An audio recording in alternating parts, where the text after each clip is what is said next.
ॐ नमो भगवते वासुदेवाय।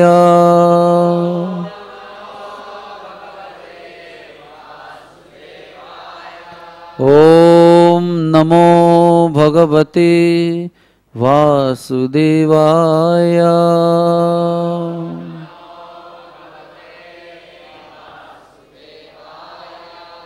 नारायणं नमस्कृत्य नरं चैव नरोत्तमं देवीं सरस्वतीं व्यासं ततो जयमुदीरये। नष्टप्रायेषु अभद्रेषु नित्यं भागवत सेवया भगवतीरुत्तमश्लोके भक्तिर्भवति नैष्टिकी। कृष्णाय वासुदेवाय देवकी नंदनाय च नंदगोपकुमाराय गोविंदाय नमो नमः।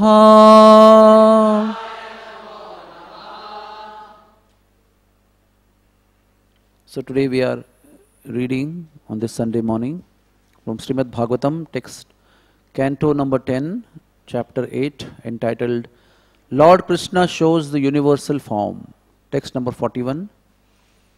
Atho yathavad na vitarka gocharam cheto manha कर्म वचोभिरंजसा यदाश्रयं येन यतः प्रतीयते सुदुर्विभाव्यं प्रणतास्मि तत्पदम्।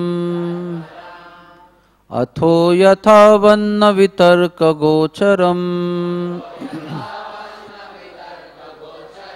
चेतो मन कर्म वचोभिरंजसा यदाश्रयं येन यथा प्रतीयते सुदुर्विभाव्यं प्रणतास्मि तत्पदम्। अथो यथा वन्न वितर्क गोचरम् चेतो मन कर्म वचोभिरंजिसा यदाश्रयं येन यथा प्रतीयते सुदुर्विभाव्यं प्रणतास्मि तत्पदम्। अथो यथा वन्न वितर्क गोचरम् चेतो मन कर्म वचोभिरंजसा यदाश्रयं येन यथा प्रतीयते सुदुर्विभाव्यं प्रणतास्मि तत्पदम्।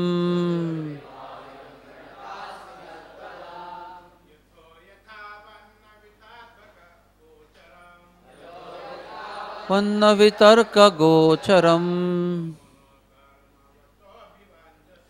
चेतो मन कर्म वचोभिरंजसा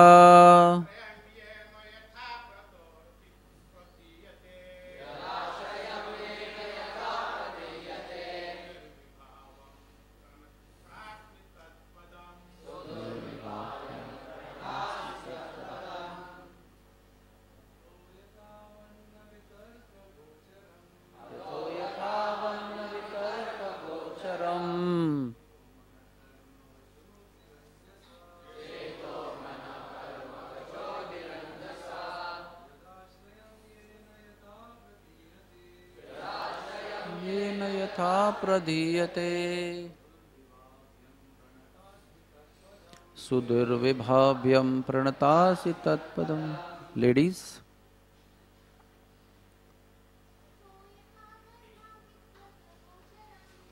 तो यथा वन्न वितर्क गोचर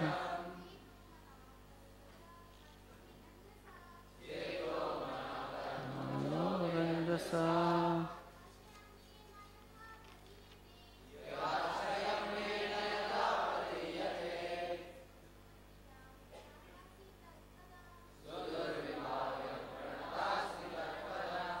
Atho. Therefore, she decided to surrender unto the Supreme Lord. Yathavat, as perfectly as one can perceive. No, not.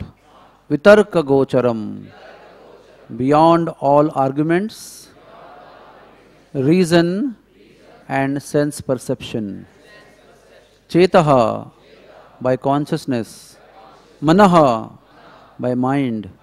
Karma, by activities. Vacho bihi, or by words. Anjasa, taking all of them together. We cannot understand them. Yat ashrayam, under whose control. Yena, by whom. Yataha, from whom. Pratiyate, can be conceived. Only that from him everything emanates. Sudurvibhavyam, beyond our sense perception or consciousness. Pranata asmi, let me surrender. Tatpadam, at his lotus feet. Therefore, translation. Therefore, let me surrender unto the Supreme Personality of Godhead and offer my obeisances unto Him, who is beyond the conception of human speculation, the mind, activities, words and arguments, who is the original cause of this cosmic manifestation, by whom the entire cosmos is maintained, and by whom we can conceive its existence. Let me simply offer my obeisances, for He is beyond my contemplation, speculation and meditation. He is beyond all my material activities. Purport. One simply has to realize the greatness of the Supreme Personality of Godhead. One should not try to understand Him by any material means, subtle or gross.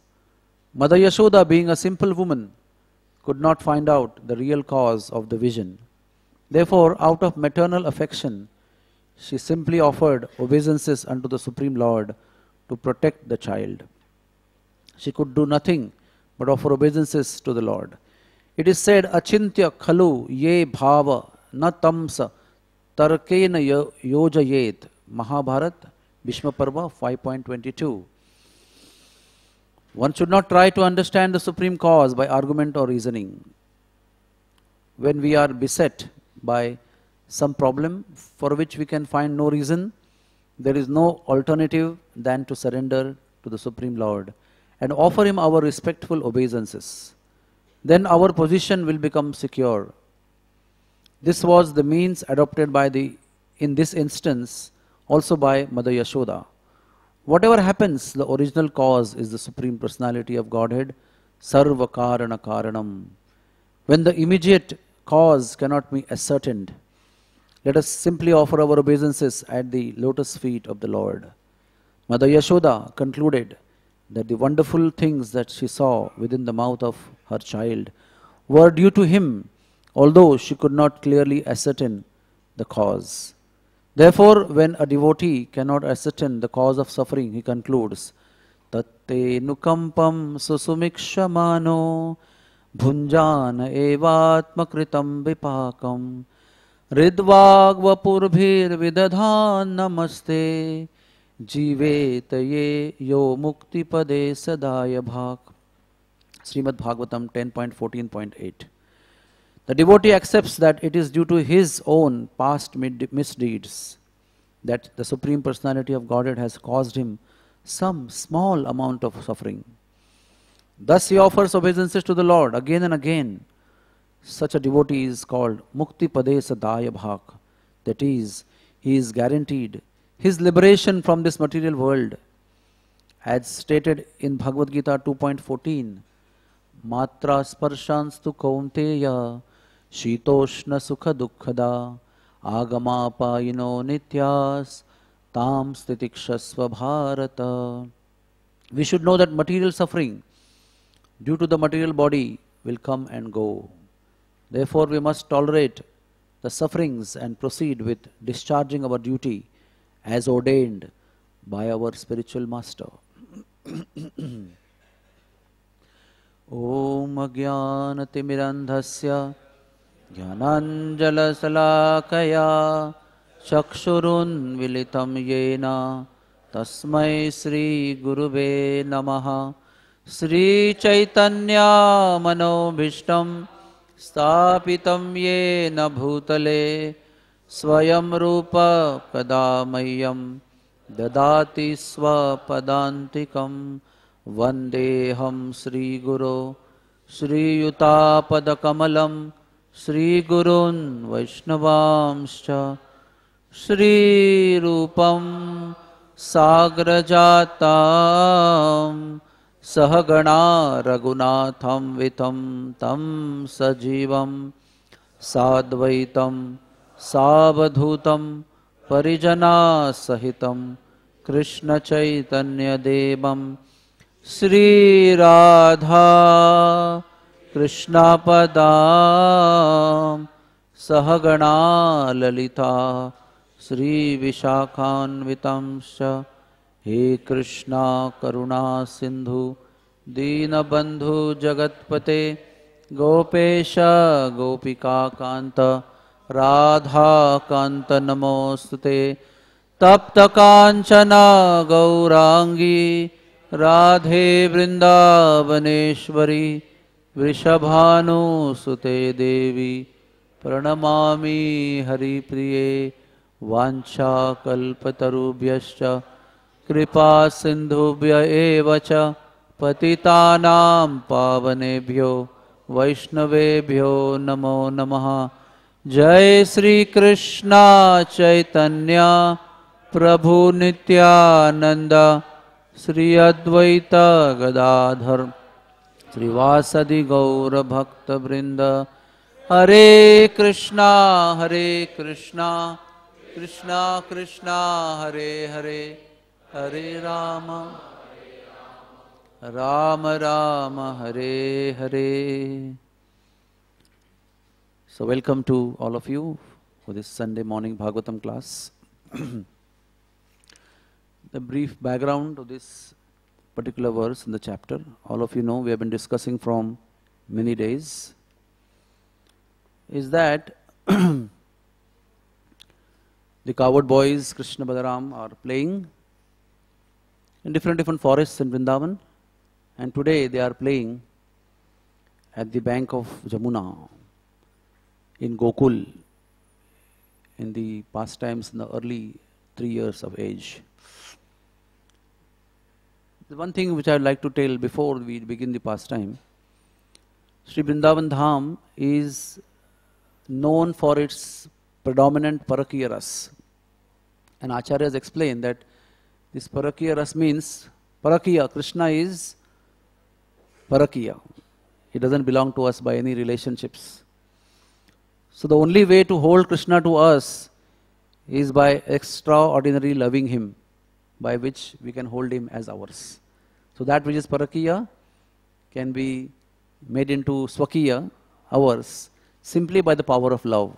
That is why Madhurya, the sweetness of love, predominates the whole Braj Bhumi. And in Dwarka and other places, Krishna is having so many devotees who are having relationship with Him, as wife, as brother, as elder brother, younger brother. Also, there are relationships in Vrindavan also. But the majority of relationships are out of blood relations. That's why this Parakiya Bhav which is predominating with love, is prevalent in Brajbhumi. Anyway, so at the bank of Jamuna in Gokul, the cowherd boys are playing, and Krishna goes in a secluded area and starts eating dirt. And immediately the cowherd boys rush to Nanda Bhavan. Nanda Bhavan is there in Gokul also. And they tell Yashoda, Mother, oh mother, Krishna can't control his mind. Out of greed, he ate dirt going in a secluded place. We tried to stop him again and again, but he kept on eating more and more. Yashoda got very disturbed. She picked up some stick and quickly ran out of the house. And as per Garga Samhita, she went to the bank of Jamuna. There is a verse which says that. And she caught hold of Krishna, and finding him, she went secretly behind, grabbed his hand and said, Oh fickle-minded naughty boy, did you do that bad act? No, no, mother, I did not do anything. You ate dirt. I have got information. Who said that? All your friends are saying that. Why did you eat dirt? Didn't I give you enough sweetmeats, enough butter made by special Padmagandha cows? Didn't I give you enough yogurt? Before we caught you in doing mischief in others' houses, now we caught you again. You can't hide your faults. Krishna says, all these boys are stealing sweets from different houses and showing them to each other. They are eating shamelessly. I did not want to eat stolen sweets. This is Chaurya Agraganya Shiromani is talking. I did not want to eat sweets which are stolen from others. They were worried that I was going to complain against them. So they are now telling a pre-planned lie about me to you. O king of pretenders, O best of all pretenders, Shodama is saying. Your elder brother Balram also is saying the same thing. What do you say now? Mother, now this acting is beginning. Now he's profusely crying. Mother, he lost a game while playing with me. So with all of others who lost a game with me in his party, he's trying to take revenge. And he started shedding profuse amount of tears to appear innocent at the same time. The other boy, Balram, also ate dirt. Sorry, the other day, this Balramji, my elder brother Dauji, also ate dirt. Since I was going to inform you about this, he is making up stories against me in advance. Mother is still fixed on her resolve. Do you always eat dirt? No, mother, I told you earlier, I didn't eat dirt. But this time they forcibly put dirt in my mouth. Oh, mother, I did not eat dirt any time on my own. If you do not believe, simply look into my mouth. Samaksham, look into my mouth. It's very significant to know that, the cowherd ladies, they come so often to Nanda Bhavan to complain about Krishna, that he ate butter, he stole sweetmeats, he pinched their children, he put water in their ears, he did so many things. And anytime we see that Yashoda has not taken this very seriously. She's always arguing with the gopis and at least bring me some proof red-handed, and do something. Why are you always complaining? Do you think my house is not having any butter and sweetmeats? Why he has to come to you? I always feed him full stomach and send out. So you please, so she's always not taking it seriously. But when the complaint of eating dirt came, she got very disturbed because of her vatsalya and concern about Krishna's health. So Krishna will fall sick. He will get diseased. Maybe he will die. Because nobody eats dirt. And nobody can maintain heat or health by eating dirt. So, this is vatsalya. At this time, Krishna knew that he had eaten dirt. And somehow he had pretended and brought the drama up to this point, talking boldly and crying in between that, open my mouth and see. You will come to know the proof yourself. So, at the same time, he is also fearful that now when I will open my mouth and when she will see dirt inside my mouth, I will get punished. The stick is already in the hand of Yashoda. So just to avoid the punishment which is coming in little future, Krishna actually showed the Brahmanda in the mouth. Just to bewilder and distract and take the consciousness of Yashoda in the mood of punishment away from the mood of punishment to something else. So it is actually Krishna's beautiful Braj consciousness that he wants to always keep his mother, not angry on him. So he showed Brahmanda in her mouth. That was to protect himself from the punishment. Yashoda's Vatsalya got disturbed because when she saw Brahmanda, what all she saw? There's a big list. She saw unlimited Brahmas, Shivas, Indras, Gandharvas, Siddhas, etc. She saw the 7 oceans. She saw the 7 islands. She saw the 7 countries, all different kinds of upper, middle, lower planetary systems. Unlimited mountain ranges, there are about 18, 19 names of mountain. She saw the Pancha Mahabhuta, Ahankar, stars, moon, sun, mind, sense perception, the 3 modes of material nature, time, the fruits of activities, the controller of the time, desires, different kind of bodies, chala and achala. She also saw Vrindavan Dham, the Brahmanda Ghat. It was named Brahmanda Ghat after this pastime. So it was a ghat before that. And she saw herself peeping in the mouth of Krishna, and she saw in that mouth also Brahmanda. So she was totally bewildered. She thought, maybe my son is personality of Godhead. His supreme personality of Godhead. I am taking him as my son. I have punished him so many times. I have scolded him. I showed him stick. So her Vatsalya got contaminated with awe and reverence. That is Aishwarya. And immediately with folded hands, she started offering prayers for forgiveness, repentance, glorification. And at the same time, her mind was swinging between many, many kinds of feelings. She was thinking, am I dreaming? Is it the illusory energy Yogmaya? Is it show of magic? Am I under hypnotic spell? Is this creation of my own intelligence? Is it some mystic power of my son? Does Krishna have some disease? Is it a symptom of some disease that Krishna has? So she was actually Vismayras. It was completely, it is called as surprise or achamba, acharaj. So she was at the same time begging forgiveness. And all this kind of awe and reverence, confusion, everything. Of course, Krishna has achieved the avoidance of the punishment. So he thought, this is not a good mood. I am here not to take obeisances and prayers of hymns and verses from my mother Yashoda. I have left Vaikuntha, all the opulences of Vaikuntha, all the glorifications, all the prayers and hymns and worships, just to eat the butter and breast milk of my mother. So I don't like this. So what he did? He just closed his mouth and he smiled. That smile is so charming. All the gopis forget their existence when Krishna smiles. His smile is completely mesmerizing, sammohan. So he smiled very sweetly. As soon as he smiled very sweetly, Yashoda Mata forgot everything. Her breast filled with milk, overwhelming herself with affection, Vatsalya for Krishna.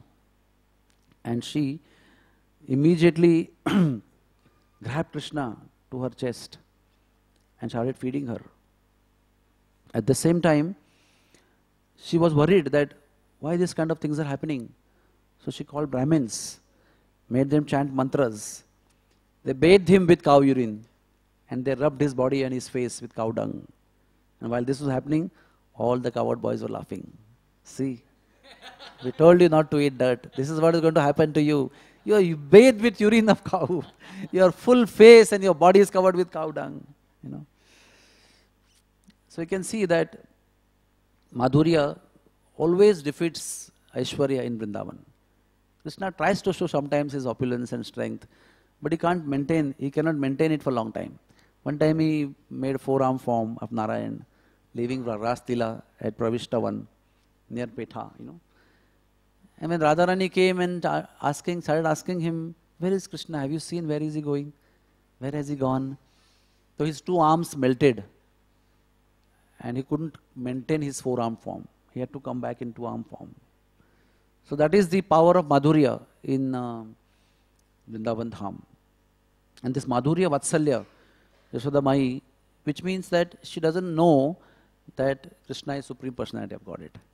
And she loves him because she knows that he is her son.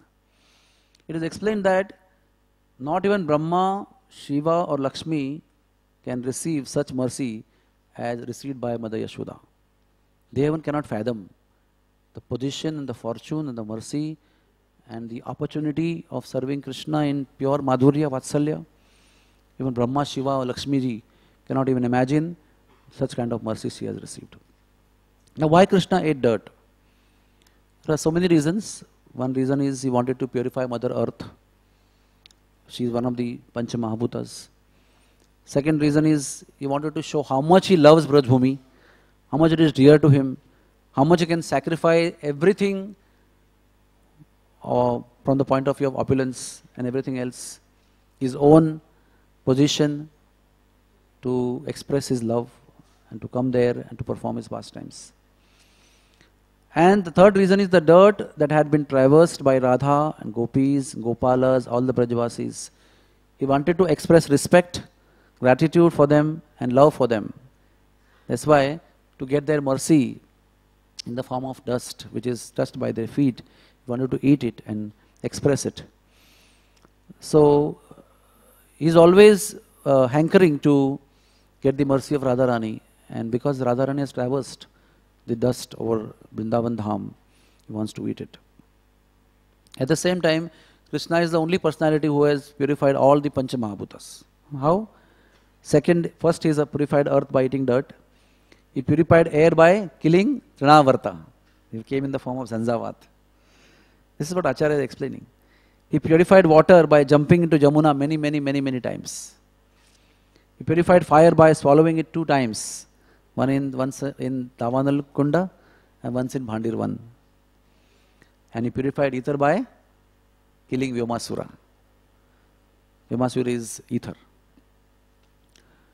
Now the dirt in Vrindavan, the dust particle, Braj Raj, is so glorious.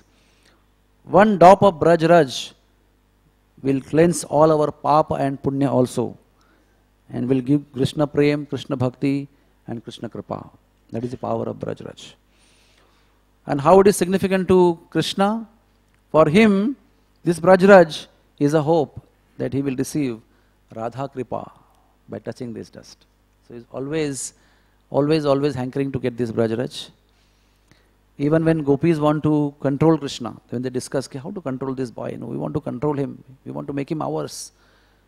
So then they came to know that Radharani is walking and Krishna is hankering for the dust of her lotus feet. So when they applied that dust on their head, they found that Krishna was easily controllable. This is the secret given in Brahma Vaivarta Purana of Braj Raj. Lord Chaitanya Mahaprabhu also always ate Braj Raj as an example. There is a pastime of Gaur Kishore Babaji Maharaj at Davanal Kund, when he was one time giving a small discourse and some devotees were sitting and listening to the discourse. As the pravachan ended, all the devotees who were attending the pravachan, who were sitting in the dirt, Jesus got up and started, taking the dust off the body and the clothes. So Gaur Kishore Babaji said, you are all foolish people. You all don't understand. The demigods, Brahma, Indra, Shiva, all the Gandharvas, Siddhas, Charanas, they all are first of all hankering to come in this place. They are not allowed to come in this place. Very rarely, only for some official work they have to come. And they are always hankering for 1 drop of morsel of Mahaprasad, Charanamrut and the particle of dust of Braj Bhumi, which is the source of attainment of all perfection. All love for the Krishna, for Sri Krishna, can be attained by touch of this 1 drop of dust, 1 particle of dust of Vrindavan. And you have plenty of these particles on your body and you are taking them away. You are foolish, number 1. My pravachan is a waste. He just wanted to explain, express that how important this Braj Raj is. Prahlad Maharaj is also explaining that one has to take bath in this Raj to get cleansed of all the sinful reactions, to get cleansed of all desires, to get cleansed of all sanchit, and to develop Krishna Prem, to develop the mercy of the Lord to us. It is important to attain this dusk. In the Braj Bhumi, from the oral tradition, the story is always told that the personified Mukti, who gives liberation to all the living entities when they are qualified, she is also requesting Gopal that how will I be delivered? So Gopal says, when you will get blessed by the dust of Vrindavan, you will get delivered. So even personified Mukti gets delivered by the attainment of the dust of Braj Bhumi. Our fanatic Braj Acharya, Prabodhananda Saraswati, his statements are very wonderful, you know. Sometimes if you feel a little low and depressed, you can read Vrindavan Mahimamruta. You can see how one should love Braj Bhumi. He says that the Braj Raj of Vrindavan, that is Braj Raj, can reveal the highest of all realizations about Vrindavan Dham, freeing oneself from all bondage and illusion, and situate oneself on the platform of Krishna Prem. That is the power of Braj Bhumi. Even in different Puranas, it is explained that when Brahmaji stole the cows and he repented and he offered prayers and prayer after prayers to Krishna, still he was not forgiven. Then he offered Dandavat Pranam to Sri Krishna with all his four heads, Sastanga Dandavat Pranam. That means he took shelter of the dust of Braj Bhumi.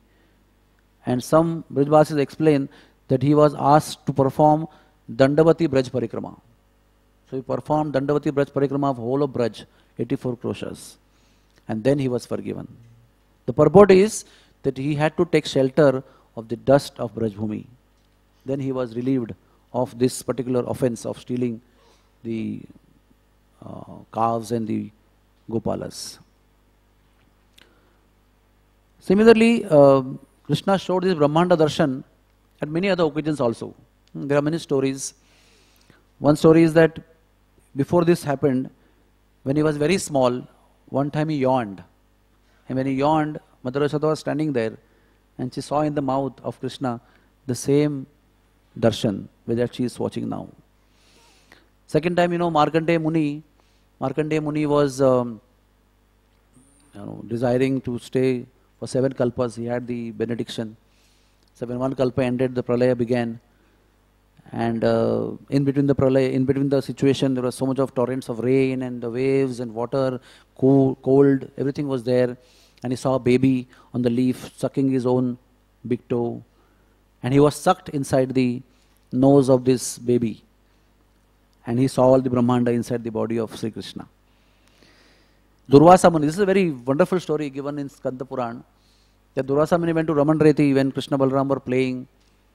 And Durvasa Muni thought, this is Brahma, this is Parabrahma. How can you play with this coward, innocent boys? They are all village boys. How can the Supreme Lord, Parabrahman, come and play here?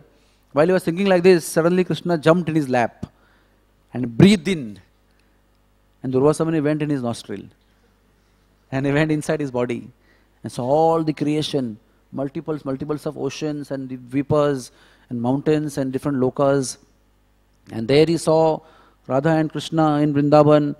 And Radha and Krishna also took deep breath and he went in the body of Krishna in his second entrance.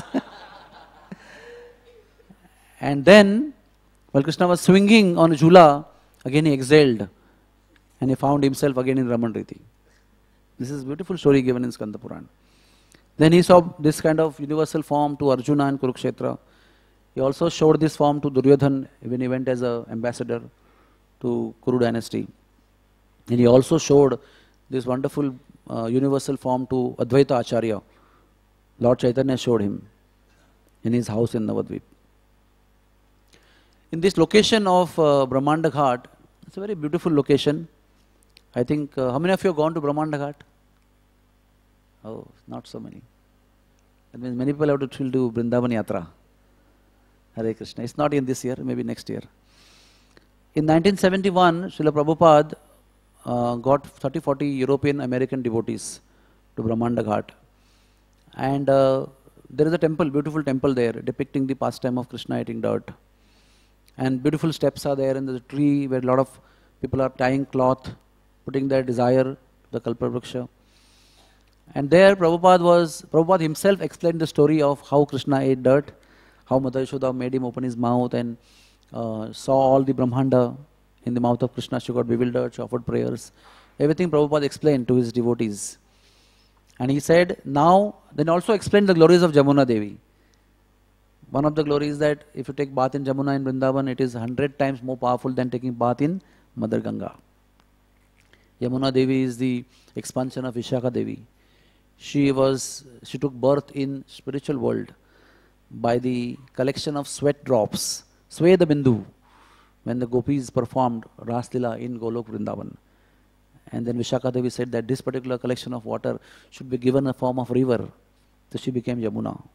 And then on the order of Krishna, when time came to appear in the material world, she appeared through the hole of in the heavenly planets. Then she came on earth.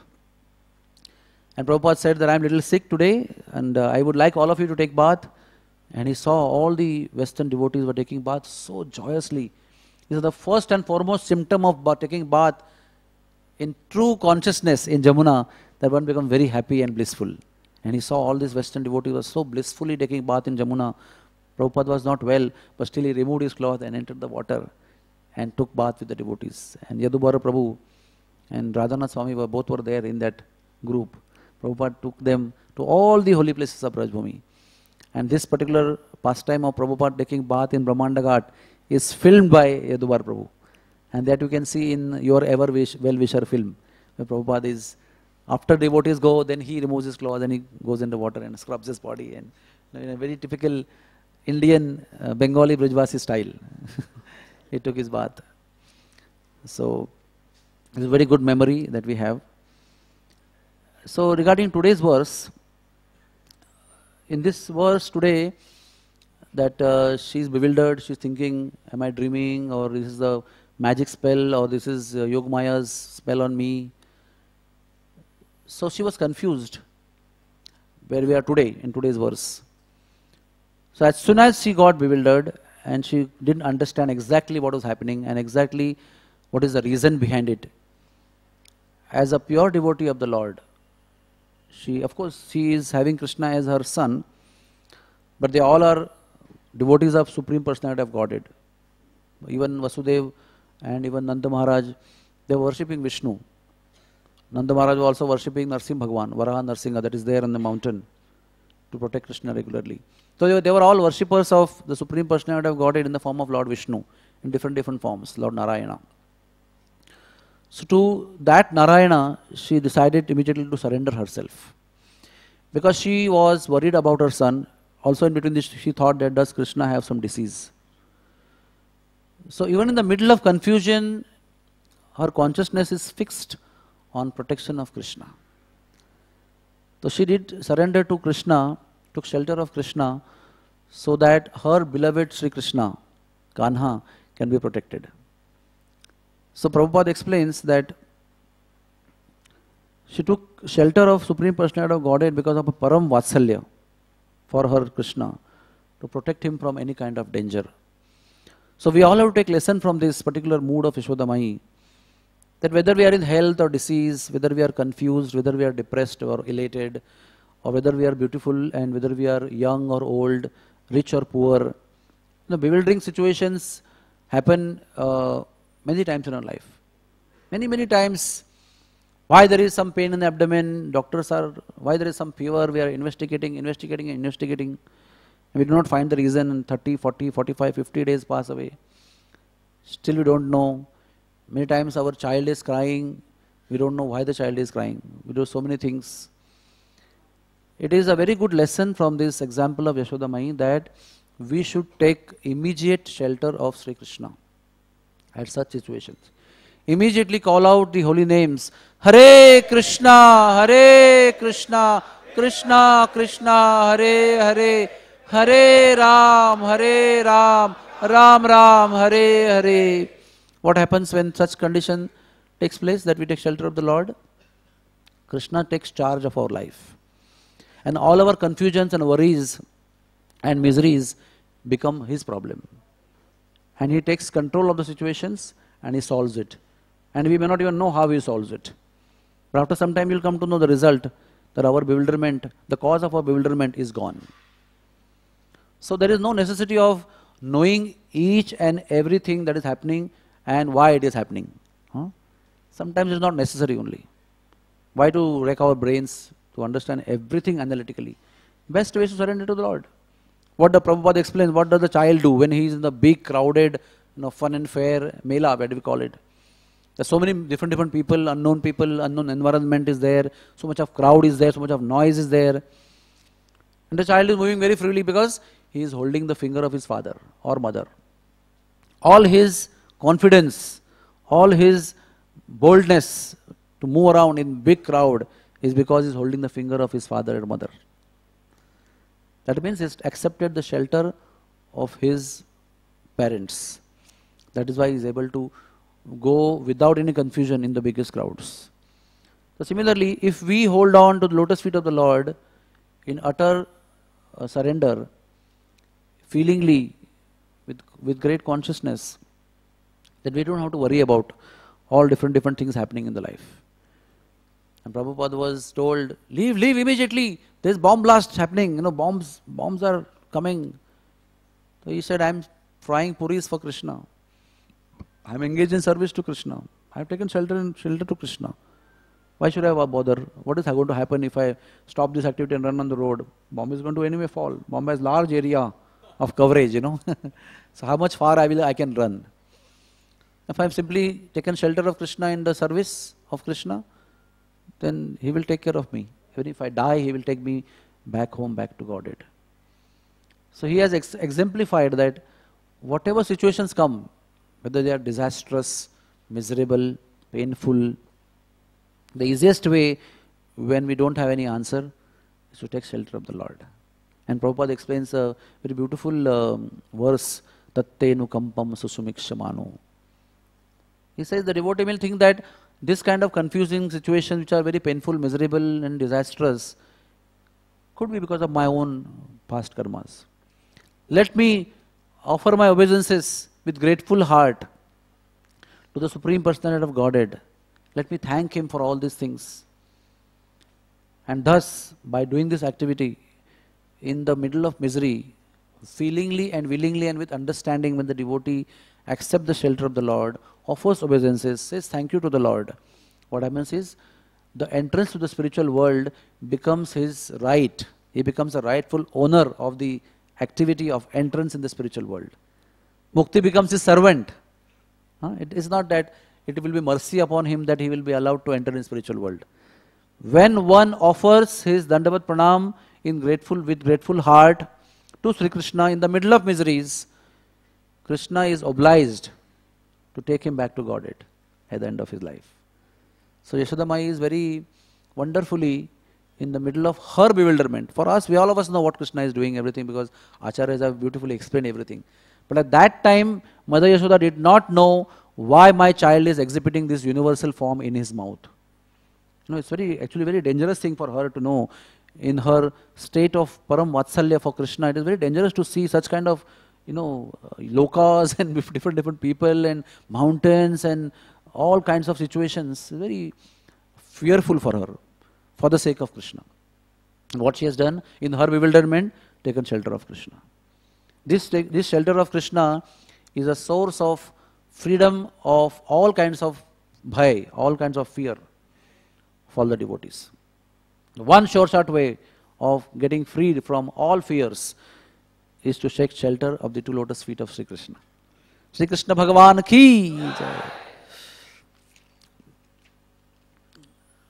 So today is also a very holy day, Vaishak Shuddha Purnima.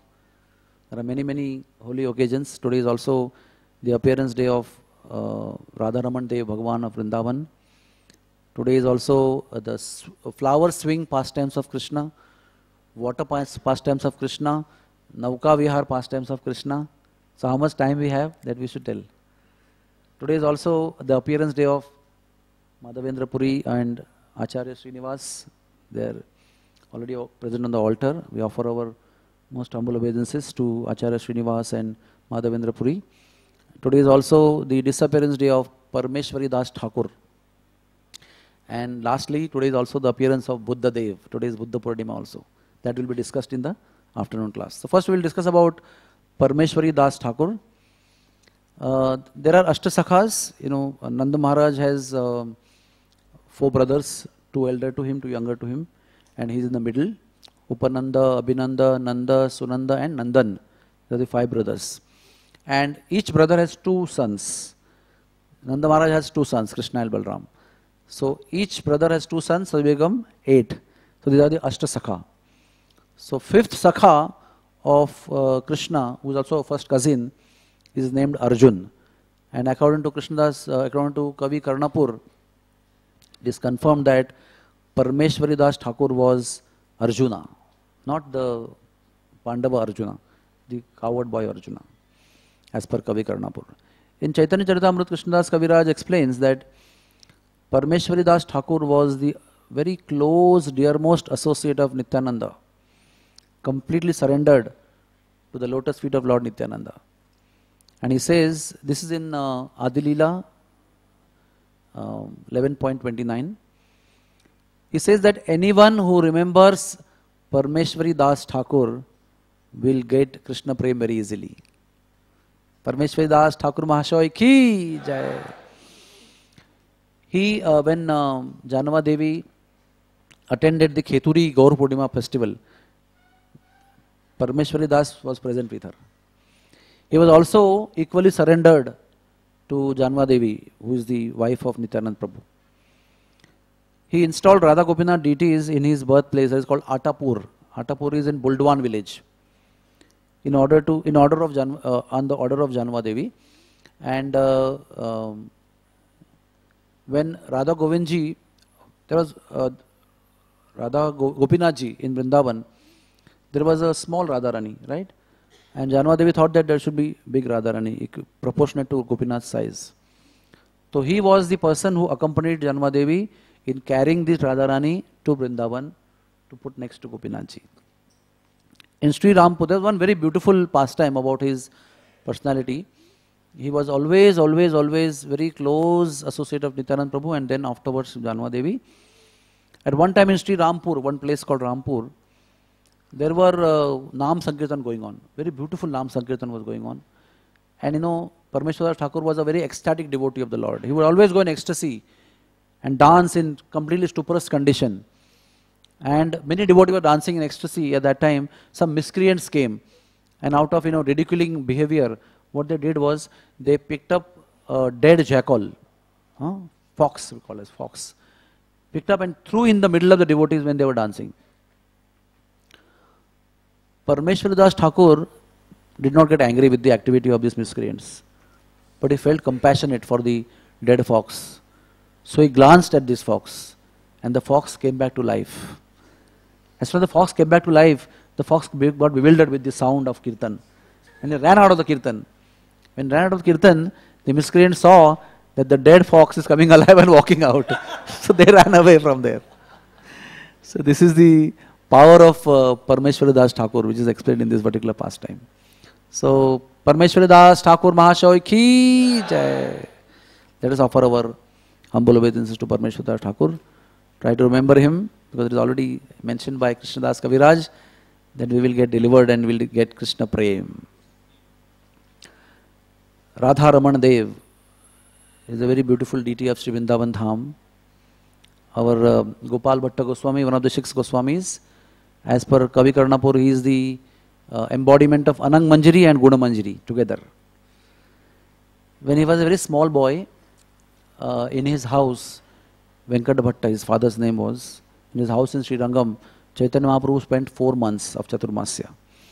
And daytime Chaitanya Mahaprabhu used to perform ecstatic Sankirtan in the courtyard of Sri Rangam temple. Whole day he would spend, and the devotees of Sri Rangam would get mad in dancing. And in night time, Prabodhananda Saraswati, Venkat Bhatta and Gopal Bhatta, the young son of Venkat Bhatta, and Chaitanya Mahaprabhu would discuss Krishna Katha the whole night, every single day. And this small boy Gopal became so attached to Chaitanya Mahaprabhu. When Chaturmasa ended, he wanted to go with Chaitanya Mahaprabhu. At that time Chaitanya Mahaprabhu ordered him that you stay back and take care of your parents. When they will pass away, you come to Vrindavan. So he stayed back, being a small child, but still he took the order to the heart, stayed back, took care of his parents as they grew old and they left their bodies. Then on the order of Chaitanya Mahaprabhu, he went to Vrindavan. At that time Chaitanya Mahaprabhu was in Puri, but the order was to go to Vrindavan. So he did not go to meet Chaitanya Mahaprabhu, but he followed Chaitanya Mahaprabhu's instruction. So more than seeing the Lord, what is important is to follow the order of the Lord. So he went to Vrindavan, he was in too much of separation, was burning in separation. Chaitanya Mahaprabhu sent his kopin and his sitting asana for Gopal Bhatta to pacify him, to subdue his fire of separation. And one day he appeared to him in dream and told him that you come to Pashupatinath in Gandaki river and take your bath. So he went all the way. In those days there was no buses or cars or trains or aeroplanes to go to Pashupatinath. Today we can go in 2-3 hours to Pashupatinath, Nepal. But he walked all the way, reached Pashupatinath, took darshan and went to Gandaki river to take bath. This Gandaki river is very famous. It has got unlimited types of Shaligram Shilas at the bottom. There is Vara Shila, Narsingha Shila, there is Vishnu Shila, there is Ananta Shesh Shila, there is Garbhodak Shai Vishnu Shila, there is Karanatuk Shai Shila, Chakra Shila, there is Ganesh Shila, there is every kind of Shila is available there. And as soon as Gopal Bhatta started taking bath, he took his bath, he had his Kamandalu and he was going to perform Arghedan. He took some water in Kamandalu, some Shilas entered. It's very unusual. The Shila is not supposed to be a floating item on the water. Shila is supposed to be sinking item. It always will be at the bottom of the river or bottom of the water collection. But amazingly, the Shilas came floating and entered in the Kamandalu of Gopal Bhatta. He just emptied them. He thought maybe. Second time he did, again they entered. And the third time 12 Shilas entered. And Gopal Bhatta was already getting bewildered. What is happening? At that time, Celestial's voice spoke. Sri Chaitanya Mahaprabhu spoke to him that I told you, I will give my darshan to you in Pashupatinath. This is myself. Please take me in the form of the Shila back to Vrindavan and worship me with great love and devotion with Jamuna water, Chandan and Tulsi. So Gopal Bhatta brought these 12 Shilas and named them. One of them was named as Damodar Shila and he would worship them every day. One day a rich man came to Vrindavan and he brought very, very costly, very opulent deity worship paraphernalia like mukut, murli, dresses, ornaments. And he thought, my Lord doesn't have form. It's only a round, smooth shaped stone. So how do I wear all these dresses and ornaments and payals and murli? He gave these ornaments to all the Goswamis, Rupa Goswami, Sanatana Goswami, whoever had deities at that time. It was given to all of them and it was given to Gopal Bhatta also. He said, how can I use? I cannot use. He said, no, you have to take it. So as soon as he took it, he felt, why not? My Lord also has a beautiful form like every other deities have. And this thought was going on in his mind, harboring in his mind for a long time. And Narsingha Chaturdashi came, that is yesterday's day. And Vaishnava tradition is that on Narsingha Chaturdashi day, the devotees open Srimad Bhagavatam, read from Bhagavatam, discuss from Bhagavatam, the beautiful pastime of Lord Narsingadev, how he appeared Tatkshan from the pillar as soon as Prahlad said, yes, from this pillar also, he is there in this pillar also. And on the instant word of Prahlad, Lord Narsingadev instantly appeared. He fulfilled the desire of Prahlad, fulfilled the prophecy of Prahlad instantly by appearing in the most unique form from the pillar. So they read all the pastime. Gopal Bhatta Goswami read everything. And he thought, if the Lord is able to come instantly by the one finger direction of Prahlad, why he can't come from this Shaligram Shila also? This thought came in his mind. He put all the deities Shilas to rest in the night. After all the festival was over, he took them, put them to rest, and he went to sleep. When he woke up in the morning, in the early prahara, he saw that the cloth of one of the Shaligram Shila has risen to certain height. Generally it would be all flat, on each and every Shila.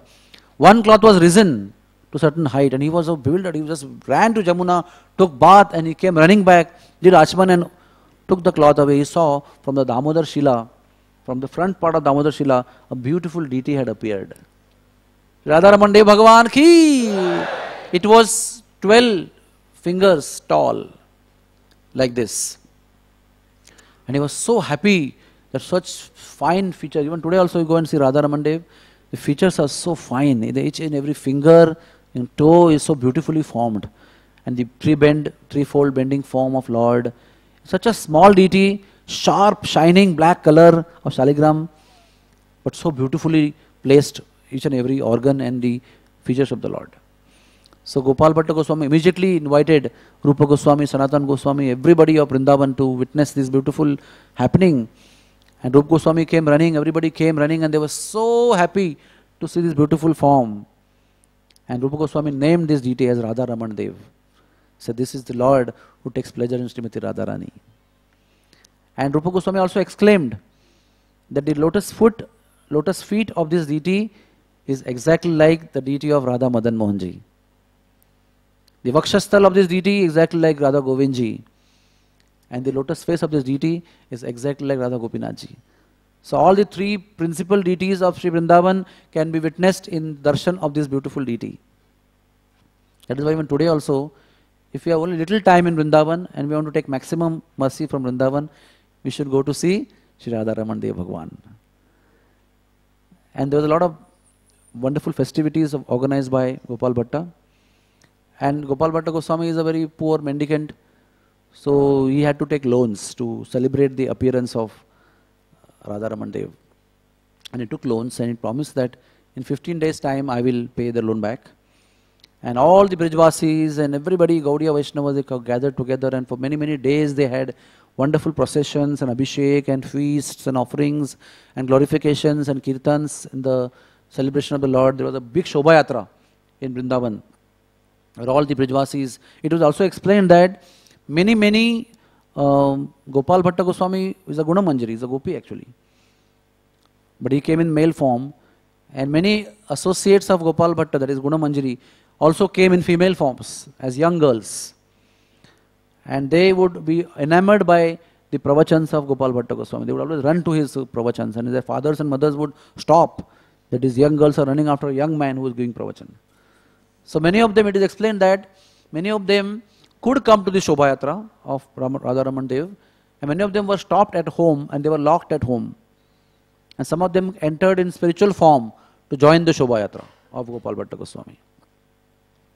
Anyway, the whole festival was over. 14 days and 14 nights passed, and not much donation came in the middle time. He had to return all the money from the merchants. And 14th night he could not sleep because he knew that next morning is 15th day and I'm a Vaishnava, I have to keep my word. And he woke up and still there was no money. So he went to all the vendors, one by one, and begging forgiveness, please forgive me, I could not pay your money. So they said, what Maharaji, you are talking, yesterday only you came and gave all the money. Next person he went and said, yesterday only you came and gave all money. Why are you making fun of us? Why are you behaving like this? So after some time he realized that Radharaman Dev himself took my form and paid all the loan back to all the merchants. Now this story was narrated by our Ramesh Chandra Goswami Maharaj of Nandagaon in Venkata Bhatta's house in Srirangam when we had Yatra in 2005. And who were the audience? Murli Bhatta, the 17th generation Acharya of Srirangam, whose ancestor was Venkata Bhatta, in whose house we were also all sitting and we were discussing. So Murli Bhatta said, we also have a story that Srirangam took a form of Ramanujacharya.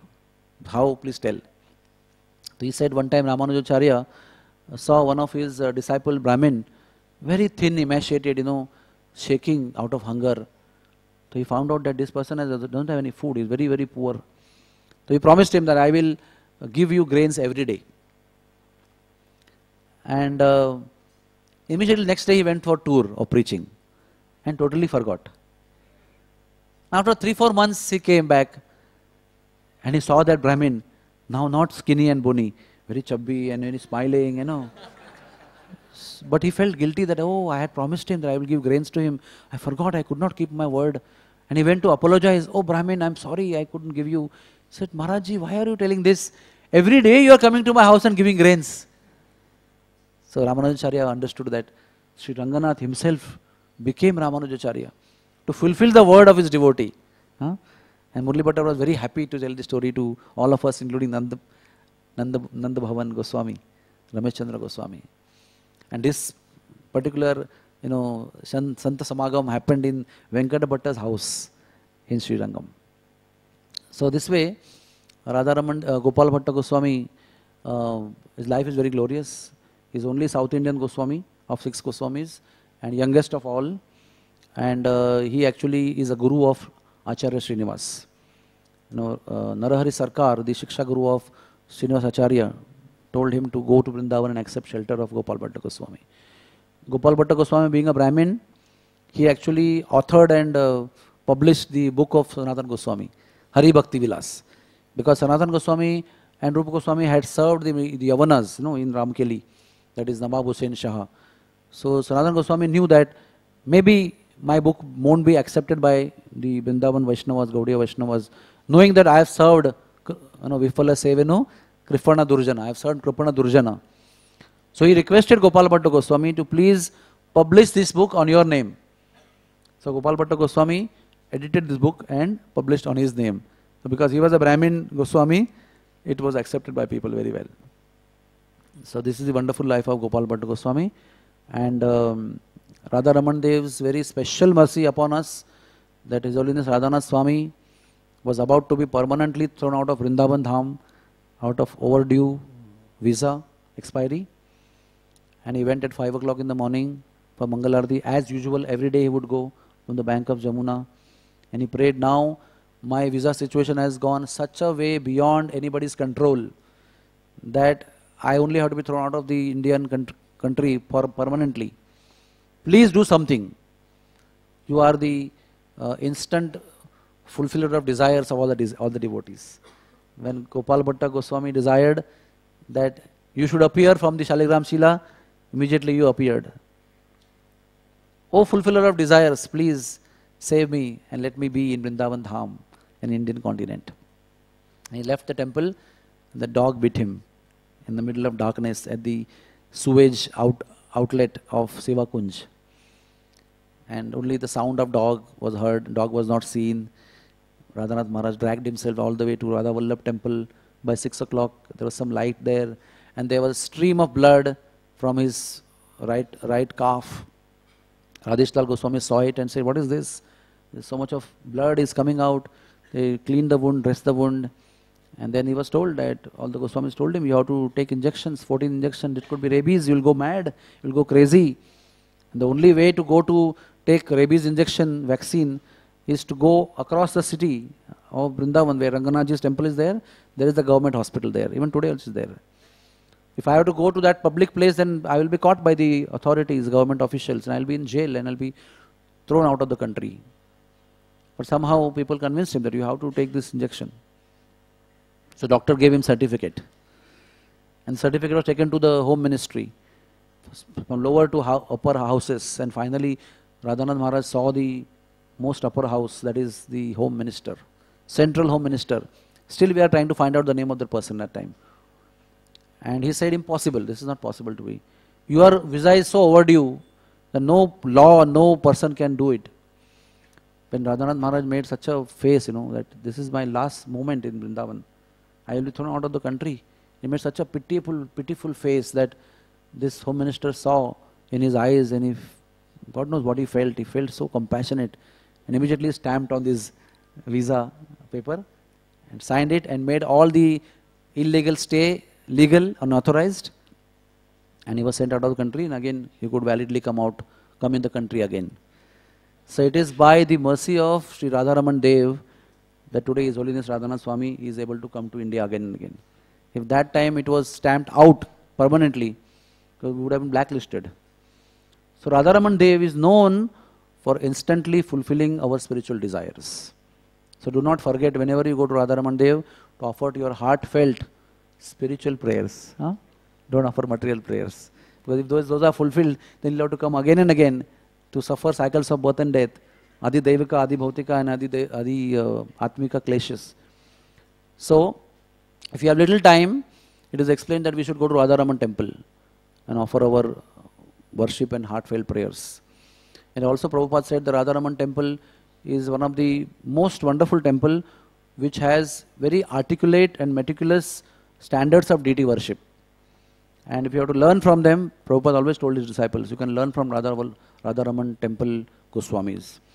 Also Radharaman temple Goswamis in generations and generations are friendly with our sampradaya. For example, Thakur Bhaktivedanta was very close to Vishvarupa Goswami. And Thakur Bhaktivedanta Saraswati was very close to his son. And our Guru Maharaj, Radhanath Goswami Maharaj is also very close to Padmanabh and Padmalochan Goswamis. And they have a diary in the temple.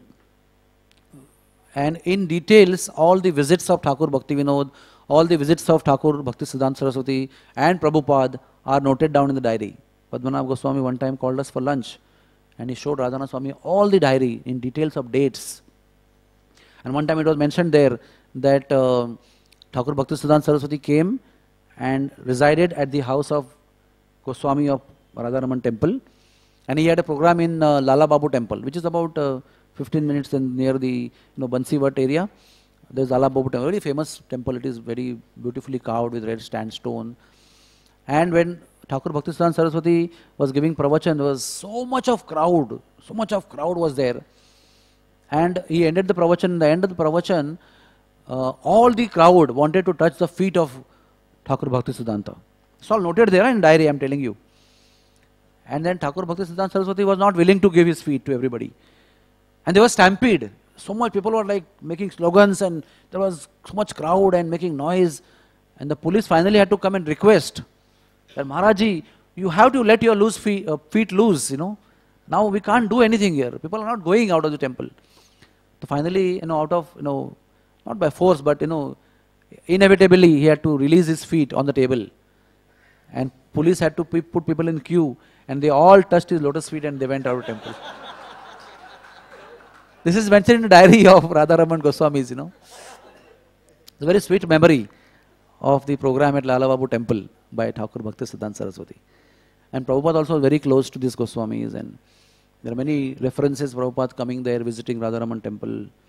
And of course, for us it is very, very dear because Radharaman Dev has of late proved his nature of fulfilling devotees' desire instantly. So we also can go and try the offerings of prayers and seeing the result by himself, because it gives faith. When we hear these stories, it gives us faith that yes, the Lord responds to devotees' desires. When devotees have sincere desire, the Lord responds. Sometimes instantly he responds. Sometimes you say, may I get one kuliya? And out of the blue the pujari will come and give kuliya in your hand. Can I get some garland? If I can get garland, it will be so nice. Suddenly the pujari will come and give garland to you. Some desires are instantly fulfilled, some desires take time. If you say, please give me Krishna Prem, it will not come instantly. It will take its own time. But be sure that when you worship and pray sincerely to Radha Raman Dev and to the lotus, to the spiritual forms of the Lord does fulfill the desire. Another event of today is Krishna Phula Dola. That means Krishna swings on flower swing today. So very beautiful pastime is there in Anand Vrindavan Champu, that there's a very beautiful scenario. Anand Vrindavan Champu is a very poetic book. Even if you mug the book whole by heart, you cannot repeat it the way it is described over there. But suffice to say, there was a very, very beautiful, elaborate arrangement of the swing pastime of Krishna by all the gopis, headed by Lalita Vishakha and Vrinda Devi. And all the trees and every living entity were involved in creating the environment. All the trees and branches were shaking in a beautiful way, creating a very beautiful environment. They were blossoming with flowers and fruits. Very beautiful breeze was flowing with the pollens of fragrant flowers from different areas in the bank of Jamuna, carrying the bashpa, the vapors. And Krishna came in, how he came? He was dressed in a very beautiful way, marvelous way. His left hand was on Radharani's shoulder, which had also flute. and right hand had lotus flower, and revolving lotus flower in the hand like this, he entered the arena of the swing pastime. And he took his position on the flower swing. Radharani sat next to him. And there were many, many swings. And Chandravali and her friends sat on one swing, and Dhanishta sat on another swing, and Dhanya sat on another wing with her friends, and the swings were moving in different directions, not clashing to one another, but moving in such a wonderful directions. And suddenly the gopis took out the colors which they had stored in their waist pockets. Took out yellow, green, red, kumkum colors and started spraying in the sky. And all the demigods, Gandharvas and their wives had gathered in the sky to observe this beautiful pastime. When these colors were thrown in the sky, their vision was occluded. So they started throwing flowers from top, so that the color was taken away by the flowers. Again they can see the beautiful darshan. And then Krishna took out colors and he started throwing. And there was a Ranga Panchami, holy festival, on the swing. And they were swinging sideways, front ways, and also circular. I cannot imagine how this can happen, you know. There's no accidents and no clashings, but they were beautifully, very ordinately, very beautifully swinging in different flower swings. And they were throwing colors. And sometimes all the gopis overwhelmed Krishna with their colors, and sometimes Krishna overwhelmed them with his colors.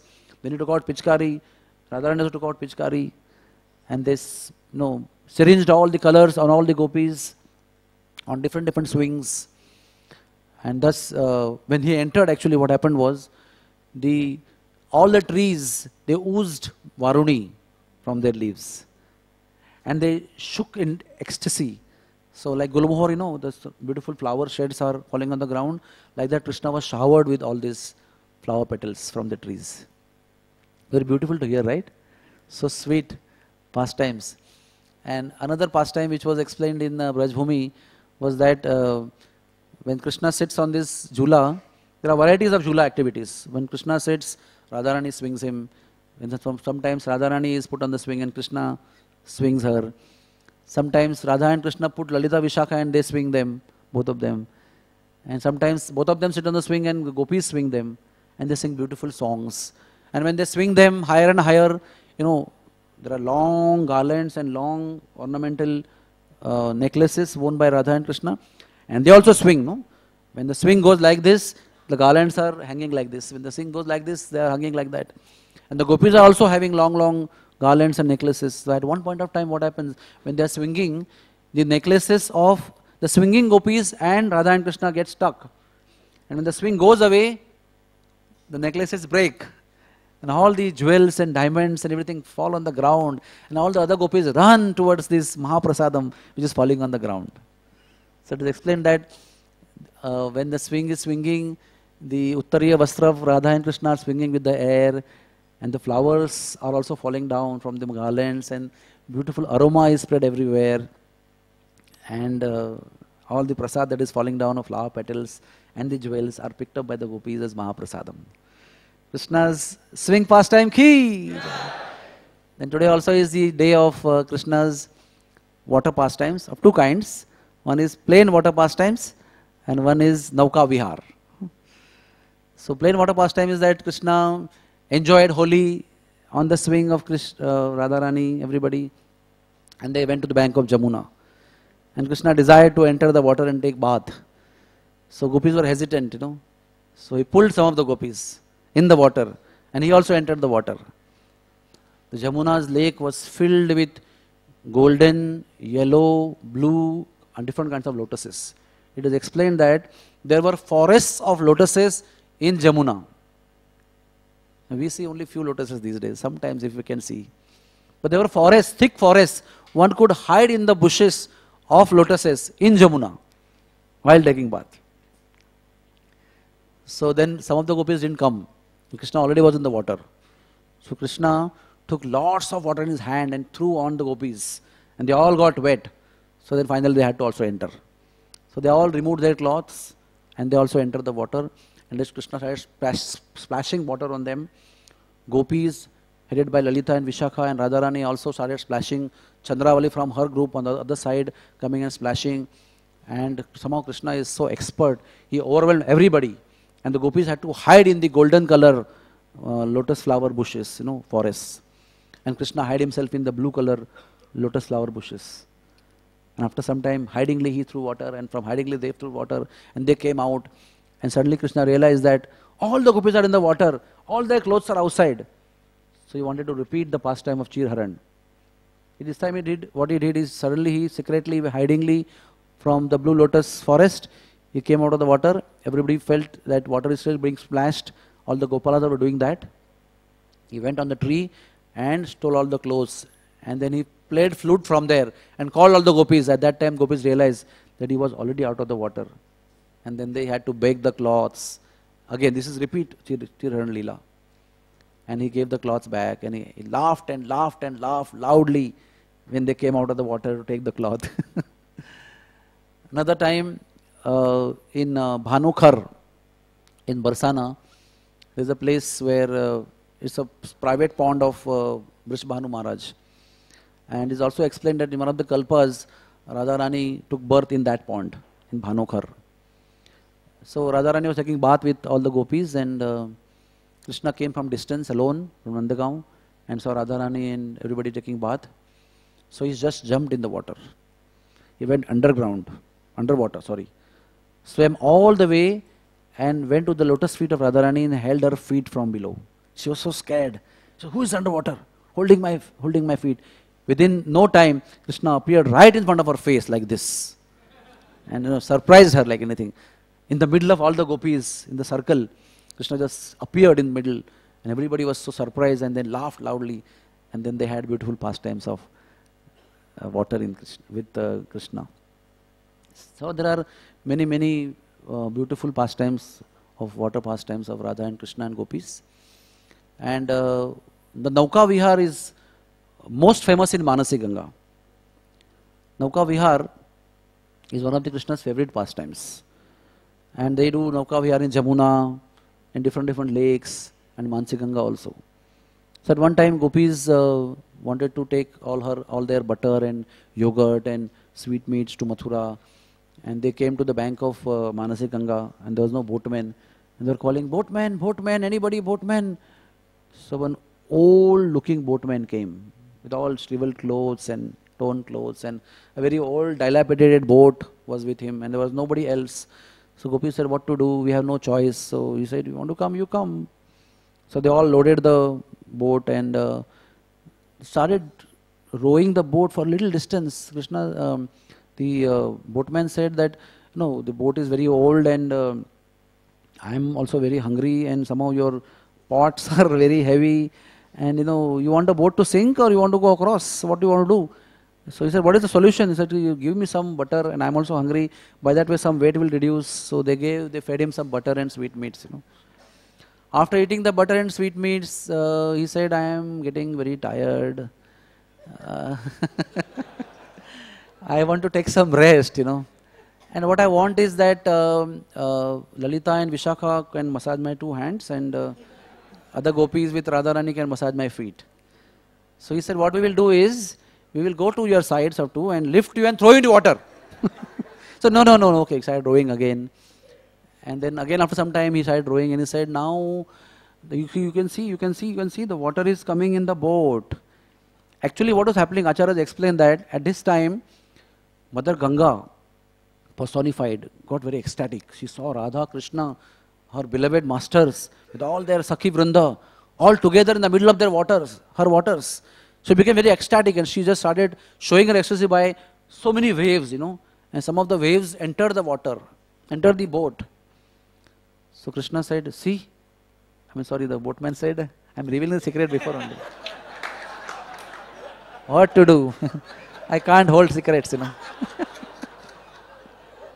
So he said, see, the water is entering the boat, you have to throw all this in the water.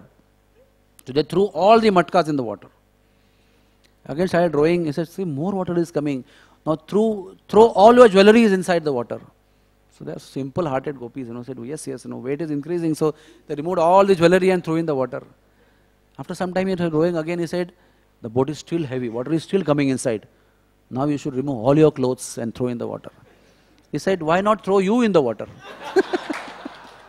All of our clothes together, if you weigh, they'll be less heavier than you. So we'll throw you in the water. So no. I think I'll manage. Suddenly the Mansi Ganga lake was flooded with so many waves and water was just gushing inside. The boat was also, rolling from this side to that side, and suddenly huge clouds came, thunders came in the sky, and it became very dark in the middle of the day. Started pouring rains like anything. And Radharani got very scared and she just went and embraced the boatmen. Suddenly, when she embraced the boatmen, all the clouds went away, all the rain stopped, the water became very cool. And she realized that she was embracing Krishna. So, thus they realized that it was Krishna only. So Radharani asked, why this kind of trick to her today? He said, I wanted to perform overnight Nauka Vihar with you. So they performed Nauka Vihar all throughout the nights. Gopis playing very beautiful instruments, singing songs, giving him sweetmeats, talking to him sweet words. And it is explained that Krishna contained one night of Brahma in that one night in Nauka Vihar. And that are the, of course we know we are only talking about one pastime. There are unlimited both pastimes of Radha and Krishna. Singing songs, and so this is called as Salila Vihara. That is Jala Vihar, that is the water pastimes of Krishna. Also today is the Madhavendra Puri's appearance day. Madhavendra Puri is the incarnation of one of the Kalpadruma. Kalpadruma. I knew that some note will come. Today is Gopalji's darshan. Gopis making Krishna dance for chas. Kindly explain this pastime also. Hare Krishna. I will take some time till I finish this. Hare Krishna. Thank you.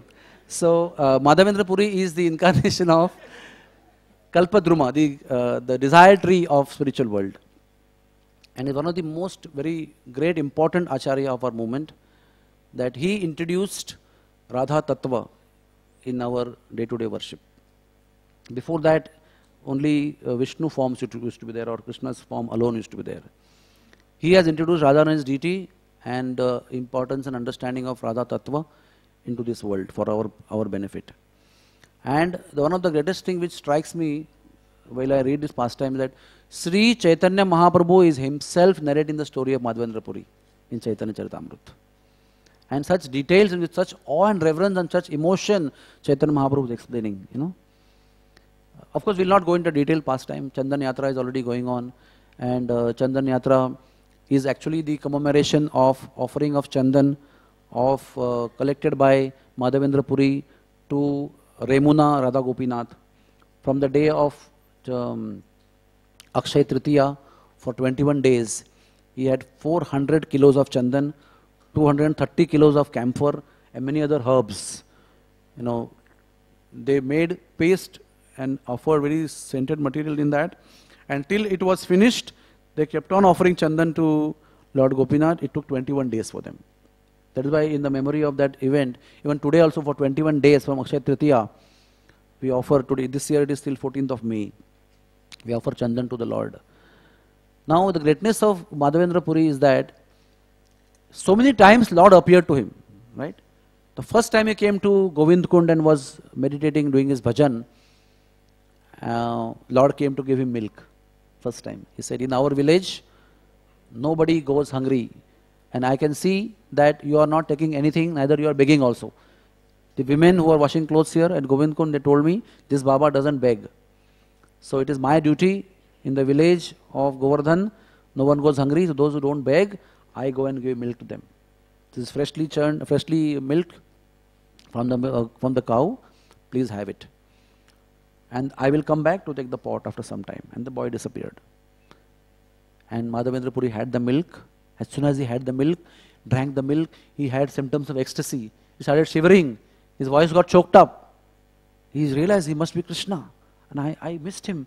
Where is he? Where is he? And he didn't return. And he was in so much ecstasy that For the whole night he didn't sleep. He was so much excited.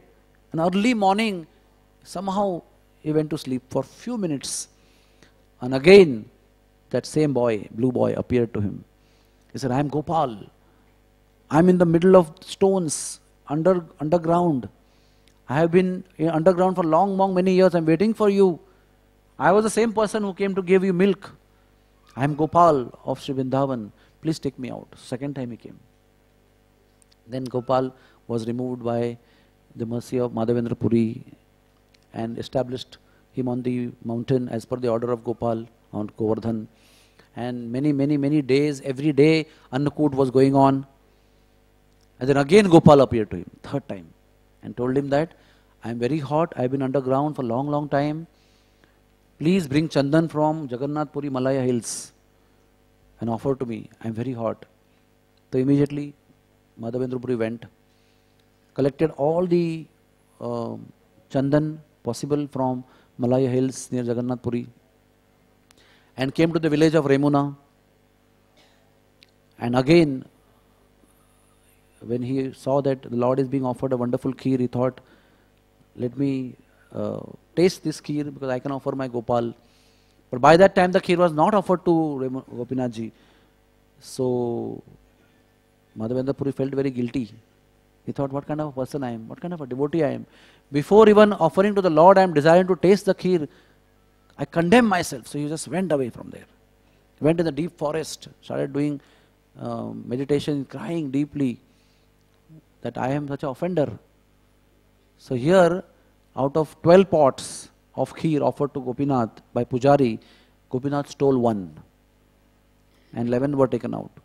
In the middle of the night, Gopinathji appeared in the dream of the Pujari and told him, wake up Pujari, wake up. I have stolen one pot of kheer for my dear devotee Madhavendra Puri. Please go and give that kheer to him.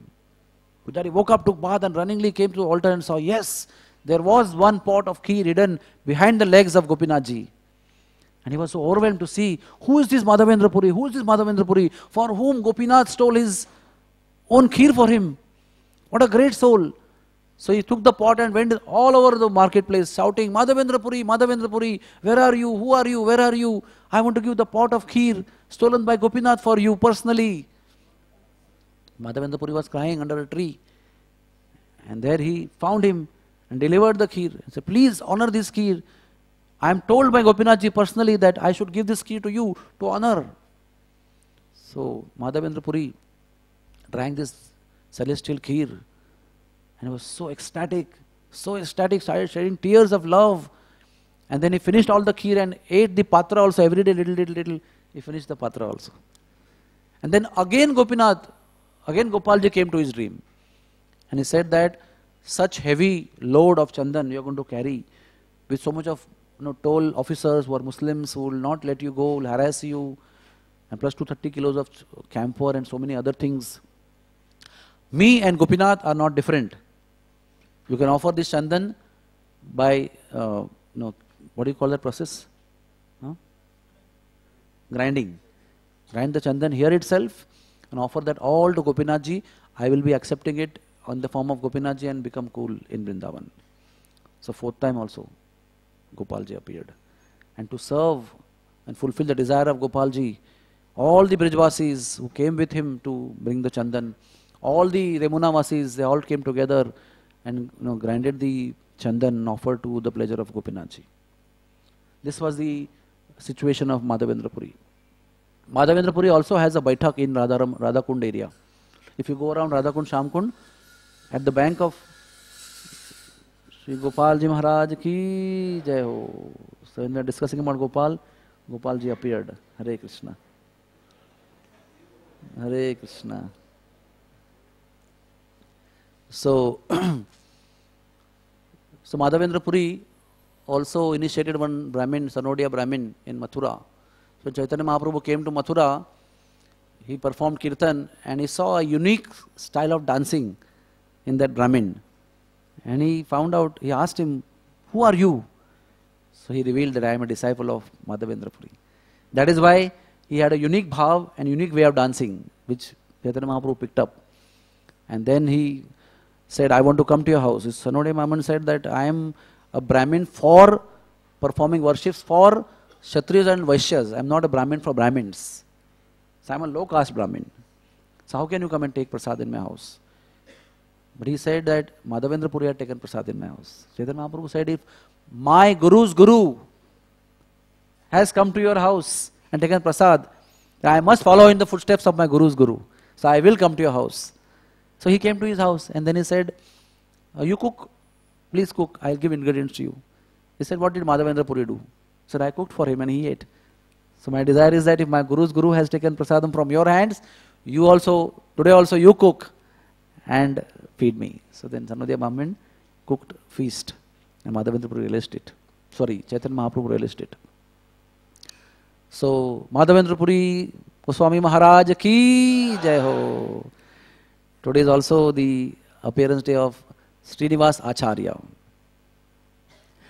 Acharya Srinivas is explained by as in Prema Vilas scripture that he is the incarnation of love and ecstasy of Chaitanya Mahaprabhu. He is a unique personality. That is Gaura Shakti. He is the Avirbhava of Gaura Shakti. And in Krishna Lila he is Mani Manjari. And his story of birth is very unique. His, of course, life story is very long and elaborate. We will describe only about his birth. He was born in Chakhandi village in Vrindavan district. His father's name is Gangadhar Bhattacharya and mother's name is Lakshmi Priya, who was the daughter of Balram Vipra. This Gangadhar Bhattacharya was there when Chaitanya Mahaprabhu was there. And he didn't go somehow for many years, and somehow one day he went to Navadvip to meet Chaitanya Mahaprabhu, and Chaitanya Mahaprabhu was not there in Navadvip. So what happened? Where is Chaitanya Mahaprabhu? Where is Nimai? Where is Nimai? He was inquiring. And everybody was so sad, so sorry, and in tears. They were like, stunned, like Pratima, like they were like photo images, with no expressions.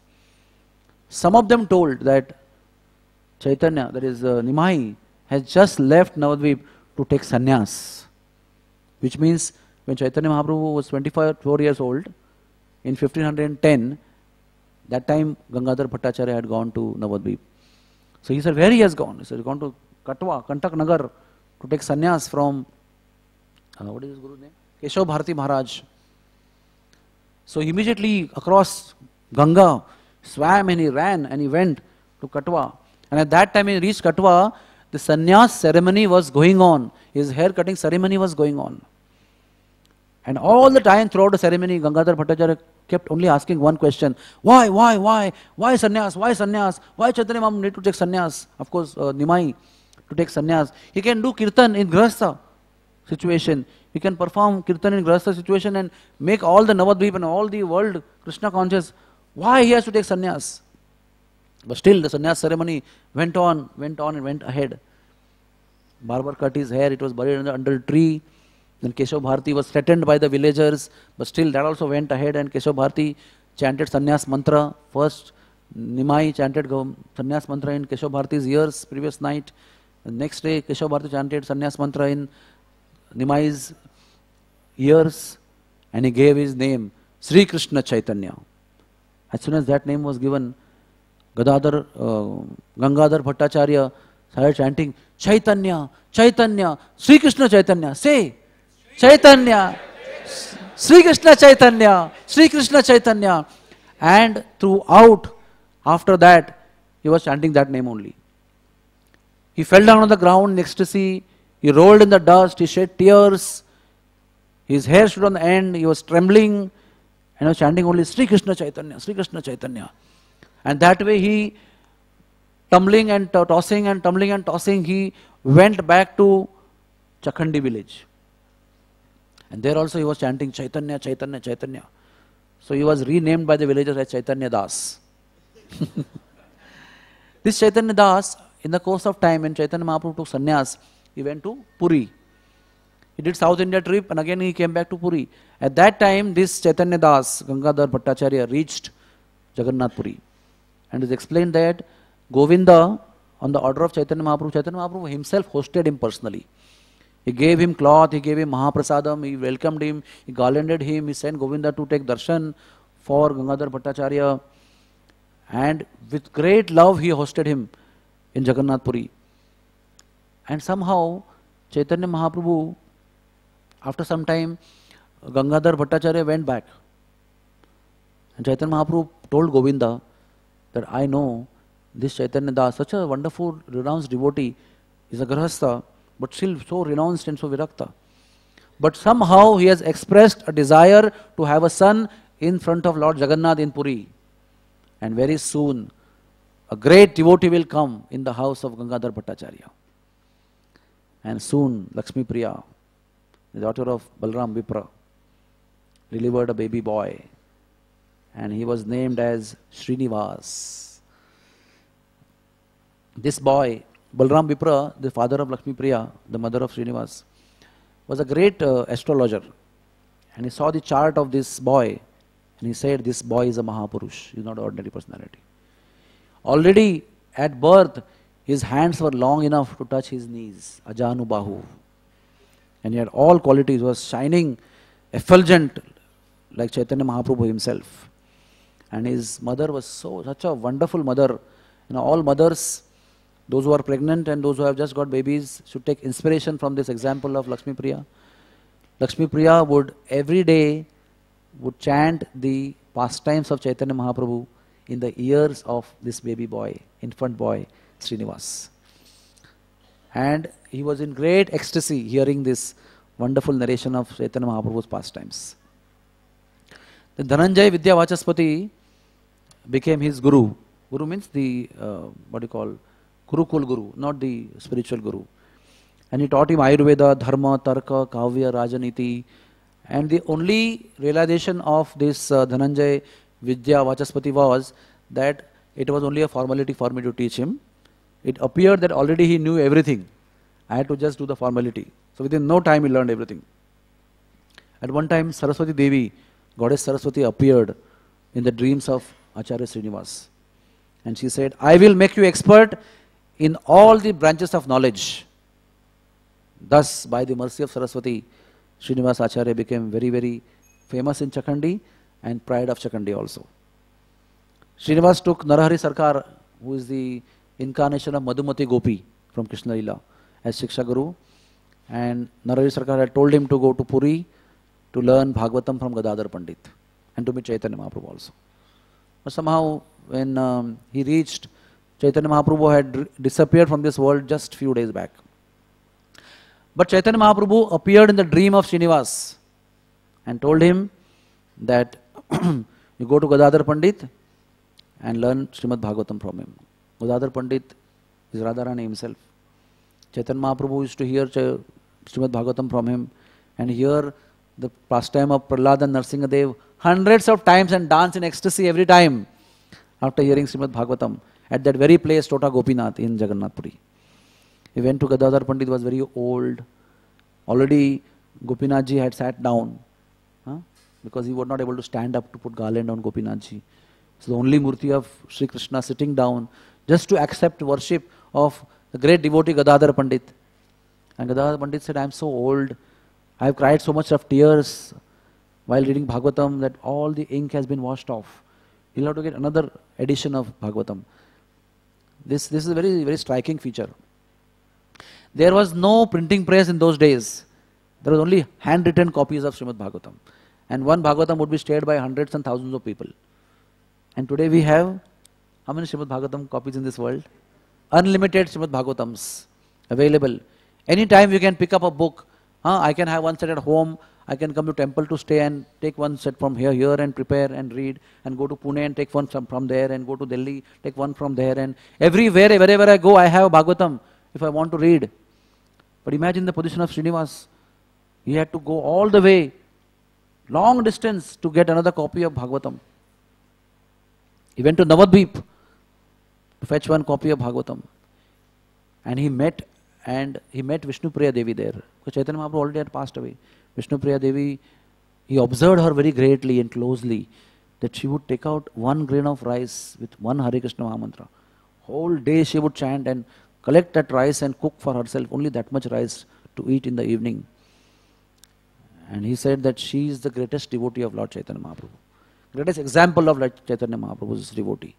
He also met the Ishan, the household servant of Jagannath Mishra and Sachi Mata Devi. He met Bansivadan Thakur, Murari Gupta, Damodar Panditji, Shuklambar Brahmachari. He also went to Kardaha from there, met Janava Devi, Virabhadra, who was also very incarnation of Chaitanya Mahaprabhu as per Chaitanya Mahaprabhu's promise. Then he went to Kanakauli Krishna Nagar, which is the village of Abhiram Gopal Thakur, the famous Abhiram Gopal Thakur, incarnation of Sri Dama, with the famous Jai Mangal whip. And he whipped Srinivas 3 times with his Jai Mangal whip. And each and every whip when he got, he was jumping and shouting and dancing in ecstasy, falling on the ground, shedding tears of love. So he received the mercy of Abhiram Gopal, and Krishna Prem erupted in him more and more. And also he received instruction from Abhiram Gopal. From there he went to Katwa, offered Dandavat Pranams and prayers to the place of Chaitanya Mahaprabhu's sannyas and hair samadhi. From there he went to Agradweep, and he met the 3 Ghosha brothers, Vasudev, Gopal and Govinda Ghosh. And took darshan of Gopinathji.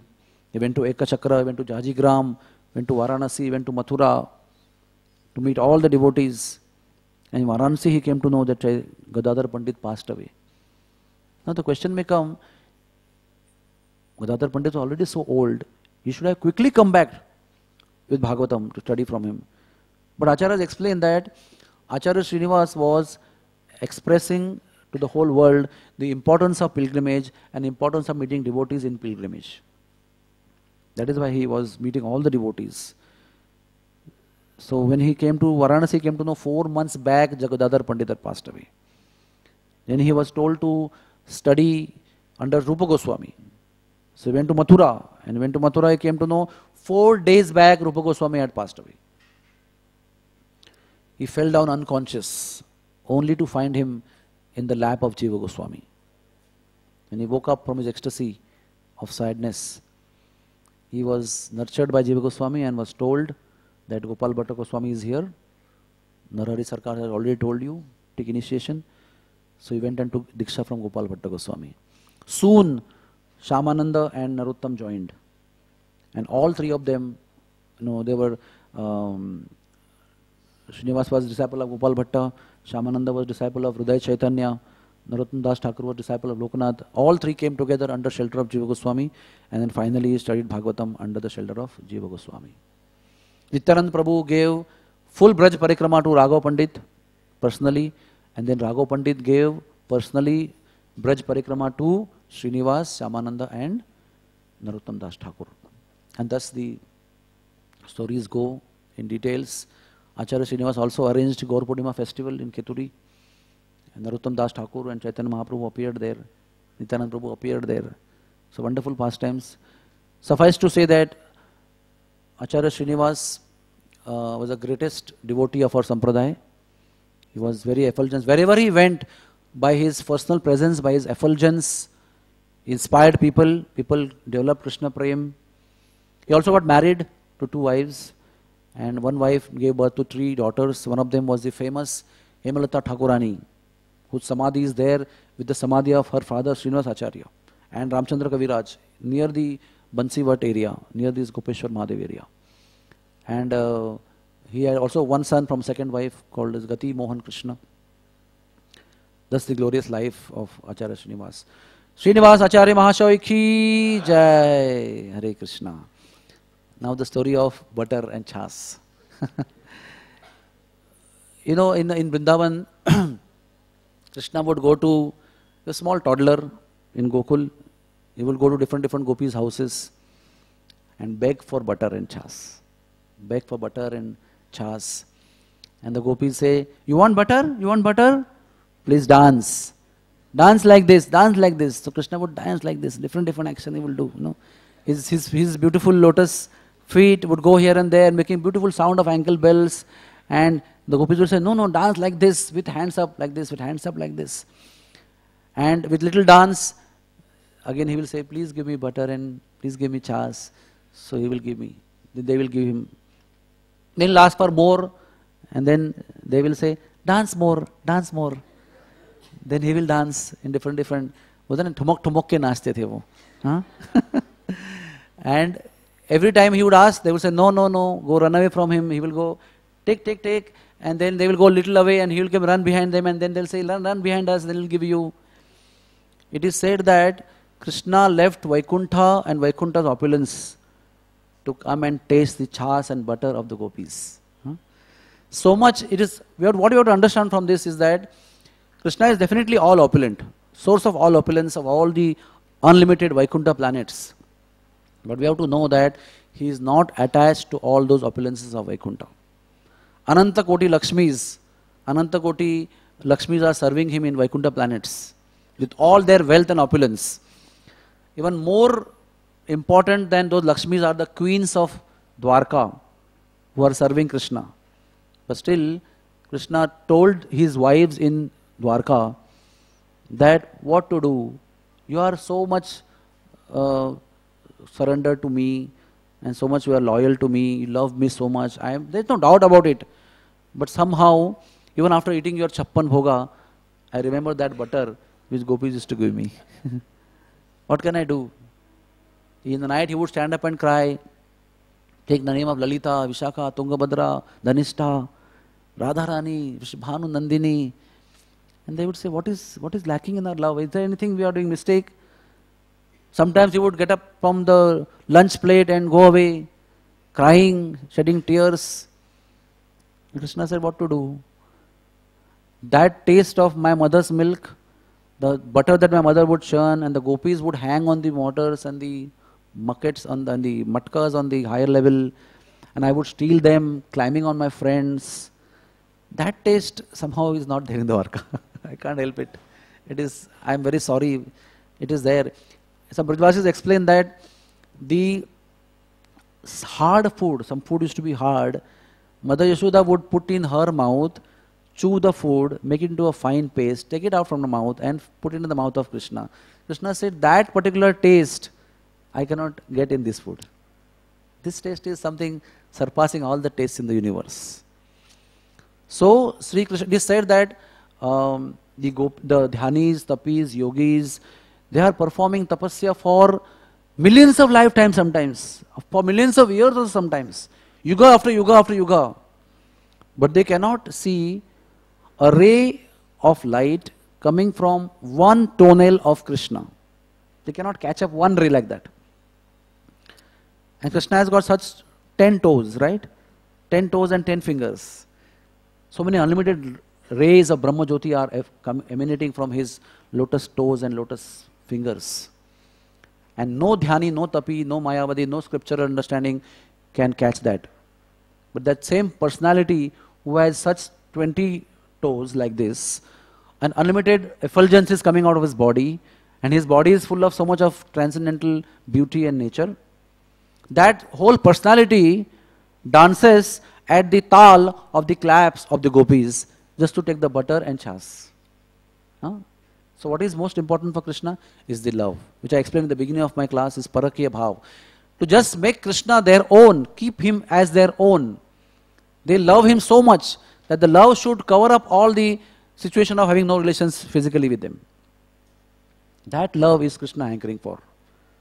And that love is pulling Krishna to Vrindavan, to make him forget his position as Supreme Lord, to make everybody else in Vrindavan forget that he is Supreme Lord, and no one knows him as Supreme Lord, and he is simply dancing like a baby, crawling at the courtyard of Nanda Maharaj, eating dirt in Vrindavan, stealing butter, leaving the calves of the gopis' cows, letting them drink milk of their mother cows, and doing all kinds of mischief, pinching the babies, putting water in the ear. All these things is doing simply to experience the transcendental love, madhurya of his devotees. An essential aspect of that experience is all the participants should not know that he is Supreme Personality of Godhead. And that he has done very nicely. Even if he attempts to show sometimes, he only gets overwhelmed by the love of Mother Yashoda and the gopis that he cannot maintain his, even the tiny and trace of Aishwarya that he wants to explain and exhibit in Vrindavan. So this is the beauty of Vrindavan. So gopis are sitting there and Krishna is, I think, in dancing posture. Some gopi is holding some instrument of duffli, right? And he is supposed to be dancing now. If you can have transcendental vision, you can see he is dancing at the tal of the duffly that the gopi is holding. And very soon he will get little butter, and they will keep the butter for long time, make him dance for many hours, so that give him little, keep observing and dancing.